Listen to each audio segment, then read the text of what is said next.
ప్రధాన ప్రతిపక్షాలు శవాల మీద చిల్లరకునే రాజకీయాలు చేయకుండా నిబద్ధతతో ప్రతిపక్షంగా మీరు చెప్పాలనుకున్నది చెప్పండి. నిజంగా పేదవారి కన్సర్న్ లో మీరు పోయి వారికి సానుభూతి పలికేటప్పుడు యథార్థంగా అక్కడ జరిగిన సంఘటన ఏదైనా మీరు మీడియా ముందు మాట్లాడారా? జరిగిన సందర్భం ఏందో చెప్పారా?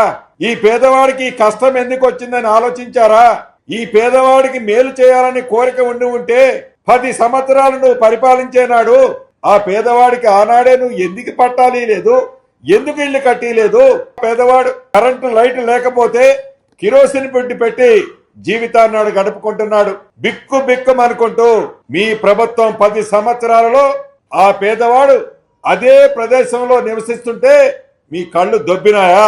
ఈ రోజు వచ్చి ముసల కన్నీరు కారుస్తూ సానుభూతి మాటలు మాట్లాడుతూ రెచ్చగొట్టే భాష వాడుతూ ఈ ప్రభుత్వాన్ని, గౌరవ ముఖ్యమంత్రిని, ఈ జిల్లాలో ఉండే మంత్రుల్ని మాట్లాడటానికి కనీసం జ్ఞానం ఉండాలి.